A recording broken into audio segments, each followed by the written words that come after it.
ونشهد أن سيدنا ونبينا وسندنا وحبيبنا ومولانا محمدا عبده ورسوله أرسله بالحق بشيرا ونذيرا وداعيا إلى الله بإذنه وسراجا منيرا وسلم تسليما كثيرا كثيرا.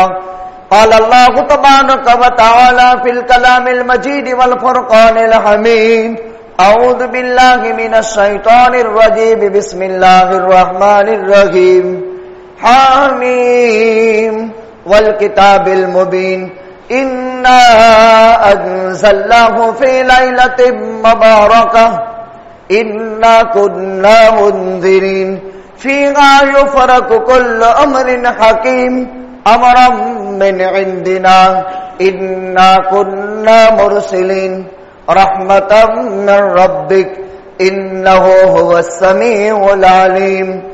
وقال الله تبارك وتعالى: والنجم إذا هوى ما ضل صاحبكم وما غوى وما ينطق عن الهوى إن هو إلا وحي يوحى علمه شديد القوى.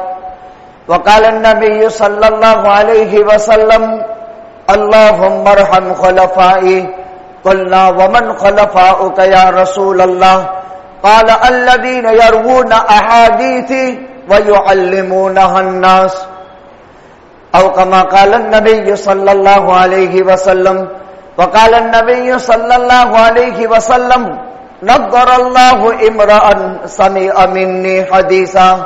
أو كما قال النبي صلى الله عليه وسلم: صدق الله العلي العظيم وصدق رسوله النبي الأمي الكريم ونحن على ذلك لمن الشاهدين والشاكرين الحمد لله رب العالمين. واجب الاحترام بزرگوں اور دینی بھائیوں، سن ہجری 1442 کے اسلامی سال کا عظیم القدر مہینہ شعبان المعظم چل رہا ہے. اتوار کا دن پورا ہو کر مغرب سے شب براءت یعنی 15ویں شعبان شروع ہو رہی ہے. اس مبارک رات کے کچھ فضائل اگلی جمعہ میں بھی ذکر کر دیے ہیں. سال بھر کی 5 راتیں بڑی ہیں. اس میں ایک شعبان المعظم کی 15ویں رات جس کو شب براءت کہتے ہیں، ایک رمضان عید کی رات اور 13، 14، 15 ذی الحجہ کی راتیں. یہ سال بھر کی 5 بڑی راتیں ہیں. ان میں سے شعبان کی 15ویں رات بڑی رات کیوں ہے؟ لوح محفوظ سے آسمان دنیا پر یکبارگی قرآن اتارنے کا فیصلہ شعبان المعظم کی 15ویں رات کو ہوا تھا. اس وجہ سے یہ رات بہت بڑی ہے. اس رات میں کیا ہوتا ہے؟ صبح تک 3 اعلان ہوتے ہیں. اللہ من مستغفر فاغفر له، ہے کوئی معافی چاہنے والا، توبہ استغفار کرنے والا کہ میں اس کو معاف کر دوں. اللہ من مسترزق فارزقه، ہے کوئی روزی مانگنے والا کہ میں روزی عطا کروں. اللہ من مبتلا فاعافی، ہے کوئی مصیبت زدہ، ہے کوئی بلاؤں کا مارا کہ جن کو میں مصیبتوں اور بلاؤں سے نجات عطا کروں. یہ اعلان صبح تک رہتے ہیں. مطلب یہ ہوا کہ شعبان کی 15ویں رات میں 3 بڑے تحفے نصیب ہوتے ہیں. ایک، استغفار قبول ہو جاتا ہے، روزیاں نصیب ہوتی ہے، آفت بلا سے نجات ملتی ہے۔ لہذا اس رات میں کوشش کرنی چاہیے کہ اللہ سے مانگے۔ آدمی دعائیں کرانے کے لیے اور دعاؤں کی درخواستیں ہر ایک سے کرتا ہے، یہاں اللہ اپنے بندوں کو نواز کر اس کی اطلاع بھی دیتے ہیں کہ روزی مانگو، مصیبتوں سے نجات مانگو، اپنے گناہوں کی شرمندگی پر توبہ اور استغفار کر کے اپنے رب تعالیٰ سے معافی مانگو۔ آقا سے زندگی پر ایک مرتبہ قبرستان جانا بھی ثابت ہے، لہذا ایک عمل قبرستان جانے کا بھی کیا جاتا ہے، لیکن ہر مرتبہ اہتمام کے ساتھ پابندی کرتے ہوئے نہیں۔ آقا زندگی میں ایک مرتبہ تشریف لے گئے ہیں، یہ ایک استحبابی عمل بھی اس رات کا ہے۔ اس رات میں نفل نماز پڑھی جائے گی، خصوصاً صلاۃ التسبیح۔ اس رات میں سونے سے پہلے تہجد پڑھی جائے گی۔ اس رات کے اندر کم از کم 4 رکعت، زیادہ سے زیادہ 16 رکعت، 8 رکعت، 12 رکعت۔ اس رات میں استغفار کی کثرت ہو، 1000 مرتبہ نبی کریم صلی اللہ علیہ وسلم پر درود ہو۔ مغرب کی نماز سے رات شروع ہو جاتی ہے، قرآن کی تلاوت سے آغاز کریں گے تمام عبادتوں کا، اس لیے کہ یہ رب تعالیٰ کا کلام ہے، اور 15ویں شعبان کو جب نازل کرنے کا فیصلہ ہوا ہے، فیصلے کی رات ہی سے ہم تلاوت کا آغاز کر دیں گے، رمضان تک کا انتظار نہیں کیا جائے گا۔ اس رات میں مغفرت عام ہوتی ہے، لیکن کبیرہ گناہوں سے توبہ کرنی پڑتی ہے، جن میں 6 گناہ ہیں۔ ایک شرک ہے، دوسرے نمبر میں ماں باپ کی نافرمانی ہے، تیسرے نمبر میں رشتہ ناتا ٹوٹا ہوا ہے تو اس کو جوڑنا ہے، ناتا توڑنے والے کی مغفرت نہیں، ماں باپ کے نافرمان کی مغفرت نہیں، مشرک کی مغفرت نہیں، متکبر کی مغفرت نہیں، کینہ ور کی مغفرت نہیں، اور شرابی کی مغفرت نہیں۔ 6 خطرناک گناہ ہیں جن سے توبہ ضروری ہے۔ شرک، اس سے توبہ کی جاتی ہے۔ شرک فی الذات، شرک فی الصفات، اور شرک فی العبادات۔ نہ اللہ کی ذات میں کسی کو شریک، نہ اللہ کی صفات میں کسی کو شریک، نہ اللہ کی عبادات میں کسی کو شریک۔ شرک، مشرک کی مغفرت نہیں، موحد کی مغفرت یقینی ہے۔ ماں باپ نافرمان، ماں باپ کا نافرمان اولاد، بیٹا بیٹی اپنے ماں باپ کو راضی کر لے، لے دے کر کے خوش کر لے۔ ماں باپ کی ناراضگی کے ساتھ عبادت قبول نہیں ہوتی۔ ماں باپ کی رضامندی اتنا بڑا عمل ہے کہ اویس کرنی جیسا انسان صحابیت کے شرف سے محروم رہا اپنی ماں کی خدمت کی وجہ سے۔ آقا نے فرمایا، اویس میری ملاقات کی ضرورت نہیں ہے، تو اپنی ماں کی خدمت کرنا، اس لیے کہ صحابی اسے کہتے ہیں جس نے ایمان کی حالت میں آقا کو دیکھا ہو اور ایمان پر اس کا خاتمہ ہوا ہو۔ تو صحبت سے منع کر دیا، آقا نے فرمایا اپنی ماں کی خدمت کر۔ صحابیت کے شرف سے اویس محروم رہے۔ حضرت اویس کرنی فاروق اعظم سے، علی بن ابی طالب سے اللہ کے پیغمبر صلی اللہ علیہ وسلم نے فرمایا تھا، اے عمر، اے علی، ایک آدمی آئے گا موسم حج میں، وہ کرن کا رہنے والا ہوگا، نام اس کا اویس ہوگا، تم دونوں جا کر کے موسم حج میں ان سے دعا کی درخواست کرنا۔ اویس کرنی موسم حج میں جب تشریف لائے، سیدنا فاروق اعظم اور حضرت علی بن ابی طالب ان کے پاس حاضر ہوئے۔ حضرت اویس نے اپنا تعارف چھپایا، لیکن حضرت عمر تو امیر المومنین ہیں، حضرت عمر نے ان کو تلاش کر لیا اور کہا دعا کرو، اور ان کی دعاؤں پر آمین کہا۔ اللہ کے پیغمبر کا معجزہ بھی پورا ہوا۔ اتنا بڑا عالی مرتبت شخص فاروق اعظم، علی ابن ابی طالب، ان دونوں سے کہا ان سے دعا کرانا، اور ان کی یہ دعا تمہارے حق میں اللہ قبول کرے گا، جبکہ وہ بھی مستجاب الدعوات تھے، جبکہ وہ رضی اللہ عنہم ورضوا عنہ تھے۔ کروڑوں اویس مل کر بھی کسی ادنا درجے کے ایک صحابی کے مرتبے کو نہیں پہنچ سکتے ہیں، لیکن یہ اعزاز پیغمبر نے اویس کا ماں کی خدمت کے سلے میں دیا تھا۔ تو ماں باپ کے نافرمان کی مغفرت نہیں، ناتا توڑنے والے کی مغفرت نہیں، تو ناتا جوڑ لینے کی محنت کرنی چاہیے۔ کینہ ور انسان کی مغفرت نہیں۔ کینہ کہتے ہیں دل کے بغض کو، اندر کی دشمنی کو۔ یہ بہت خطرناک چیز ہے۔ عوام کے مقابلے میں خواص اس مرض میں بہت مبتلا ہے۔ کتنا ہی بڑا علم، کتنا ہی بڑا عمل، کتنا ہی بڑا زہد و تقوی، اور کتنا ہی بڑا اس کا دین کا کام، لیکن اندر میں کینہ ہے، بغض ہے، تو کینہ ور کی مغفرت نہیں۔ اسی لیے فی زماننا ہدایت دی جاتی ہے،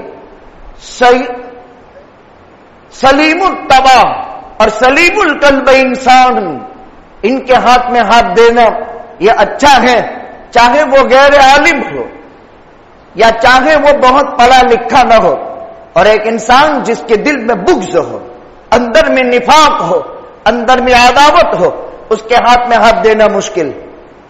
آقا نے فرمایا لا تحاسدوا ولا تباغضوا ولا تدابروا ولا تقاطعوا وكونوا عباد اللہ اخوانا۔ تم بغض نہ رکھو آپس میں، تم حسد نہ کرو آپس میں، تم مسلمان بھائی کے بابت کوئی مکر و فریب اور کوئی پلان نہ بناؤ۔ اللہ کے بندو آپس میں بھائی بھائی بن کر کے رہو۔ تو بغض یعنی کینہ ور کی مغفرت نہیں ہوتی، شرابی کی مغفرت نہیں ہوتی، متکبر کی مغفرت نہیں ہوتی۔ یہ 6 خطرناک گناہوں سے توبہ بھی ضروری ہے، جس میں اللہ کا حق ہے وہ اللہ سے معافی مانگیں گے، لیکن جیسے بغض رکھا، بندے سے دشمنی رکھی اور اس کو معلوم نہیں ہے کہ یہ میرا دشمن ہے، تو اس سے کہہ دے معافی مانگ لے۔ ناتا ٹوٹا ہوا ہے، اس کو جوڑ لے، معافی مانگ لے۔ اللہ کو معافی بہت پسند ہے، اور یہ معافی کی رات ہے، اور اللہ معافی دینے کا اعلان دیتا ہے۔ مخلوق چاہے کچھ بھی کہے یا نہ کہے، لیکن رب کو راضی کرنے کی ضرورت ہے، اس لیے ناتا جوڑ لے۔ ماں باپ کا نافرمان یہ بھی حق العبد ہے۔ 3 چیزیں حق اللہ کے ساتھ تعلق رکھتی ہے، 3 چیزیں حق العبد کے ساتھ متعلق ہے حق اللہ کے ساتھ۔ لہذا پہلی بات تو شب براءت کے بابت ہو گئی اور اس کے مخصوص اعمال ذکر کر دیے۔ دوسری بات وَأَمَّا بِنِعْمَةِ رَبِّكَ فَحَدِّثْ وَمَا يَنطِقُ عَنِ الْهَوَىٰ إِنْ هُوَ إِلَّا وَحْيٌ يُوحَىٰ۔ میں نے دوسرا عنوان یہاں سے میں شروع کرتا ہوں۔ اگلے عنوان پر پچھلی جمعہ میں بات ہو چکی تھی، اس جمعہ میں دوسرا عنوان یہ ہے، اللہ کے پیغمبر صلی اللہ علیہ وسلم جو علم اللہ کی طرف سے لے کر کے آئے ہیں وہ 2 طرح کا ہے، ایک وحی مطلوب اور ایک وحی غیر مطلوب۔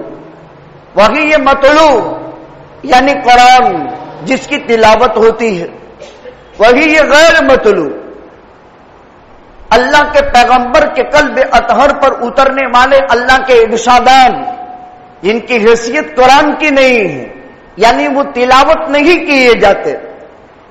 اب وہ 2 طرح کے ہیں، ایک وہ جو وحی غیر مطلوب ہے لیکن از قبیل احکام ہے، اس پر بھی عمل کرنا ایسا ہی فرض ہے جیسا کہ قرآن کی 540 آیات سے مستفاد احکام پر عمل ضروری ہے۔ وحی غیر مطلوب میں ایک درجہ احادیث کا وہ ہے جو مثبت للاحکام ہے، جن سے احکام ثابت ہوتے ہیں، معاد کے، اصلاح معاشرہ کے، اخلاقیات کے، قیامت کے، حشر نشر کے، موت ما بعد الموت کے۔ وہی یہ غیر مطلوب کی ایک قسم احکامات کی قبیل سے ہے، وہی یہ غیر مطلوب کی دوسری قسم امور عادیہ سے ہے۔ اس دنیا میں رہ کر پیغمبر نے